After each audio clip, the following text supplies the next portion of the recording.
आज चलिए भारत की आध्यात्मिक राजधानी काशी की एक यात्रा पर चलते हैं। ये कोई आम शहर नहीं है, ये तो हिंदू आस्था का एक ऐसा महान केंद्र है जिसके दिल में बसा है काशी विश्वनाथ मंदिर।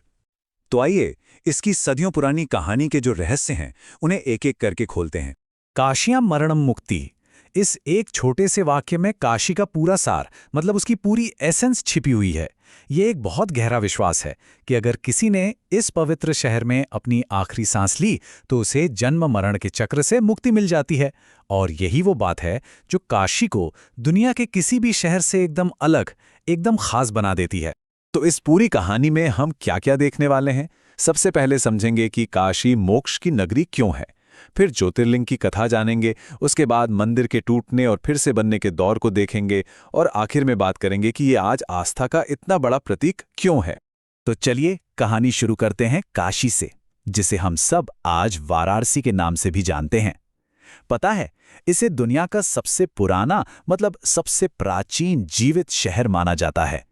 और मान्यताओं की माने तो इस शहर को किसी और ने नहीं बल्कि खुद भगवान शिव ने बसाया था और इसे अपना घर, अपना स्थायी निवास बनाया।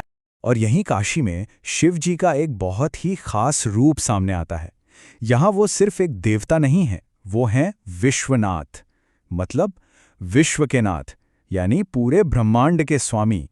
और ये नाम ये सिर्फ कोई टाइटल नहीं है, बल्कि इस मंदिर की पूरी पहचान, इसकी पूरी स्पिरिचुअल इंपॉर्टेंस का सेंटर पॉइंट यही है। पर सवाल ये उठता है कि आखिर ये जगह इतनी पवित्र है क्यों?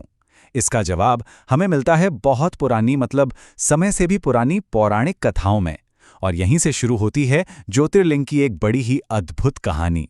तो कहानी कुछ ऐसी है कि एक बार सृष्टि के रचयिता ब्रह्मा जी और पालनहार विष्णु जी में बहस छिड़ गई कि भाई दोनों में से बड़ा कौन है।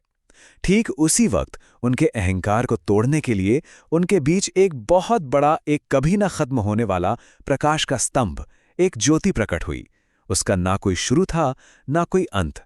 दोनों ने उसका छोर ढूंढने की बहुत कोशिश की पर हार गए, वो असफल रहे। और फिर उसी दिव्य प्रकाश से खुद भगवान शिव प्रकट हुए। और तब यह साबित हुआ कि असली सर्वोच्च शक्ति तो वही है, अनादि अनंत।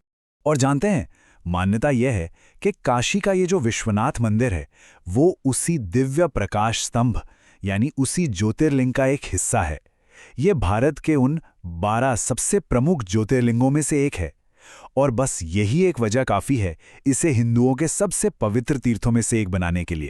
लेकिन इस मंदिर का इतिहास सिर्फ इन पौराणिक कथाओं की रोशनी तक ही सीमित नहीं है। इसका एक दूसरा काफी स्याह पहलू भी है। एक ऐसा इतिहास जो सदियों तक चले हमलों और बार बार हुए विनाश से भरा पड़ा है। अगर हम इतिहास के पन्ने पलटकर देखें तो पता चलता है कि इस मंदिर को एक नहीं बल्कि कई बार तोड़ा गया।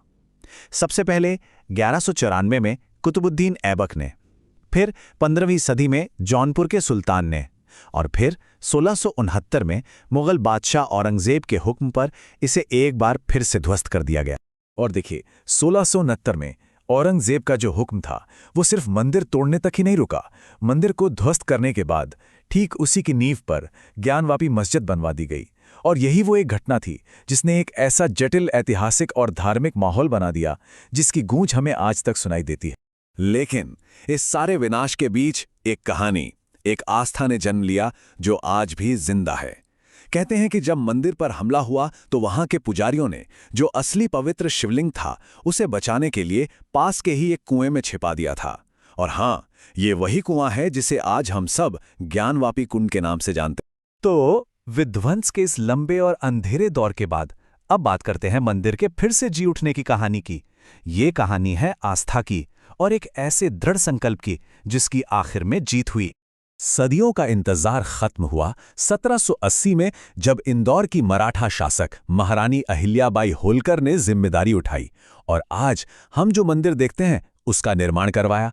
और उन्होंने इसे कहीं और नहीं बल्कि ठीक ज्ञानवापी मस्जिद के बगल में बनवाया, जो अपने आप में अटूट भक्ति का एक जबरदस्त प्रतीक बन गया। 1000 किलो ये वजन है उस शुद्ध सोने का जो 1835 में महाराजा रणजीत सिंह ने मंदिर के शिखरों पर मढ़वाने के लिए दान किया था।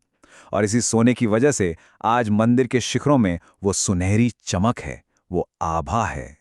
तो आखिर में सवाल ये है कि काशी विश्वनाथ मंदिर सिर्फ एक इमारत है या उससे कहीं ज्यादा कुछ? असल में ये सदियों से चली आ रही जीती जागती विरासत का प्रतीक है।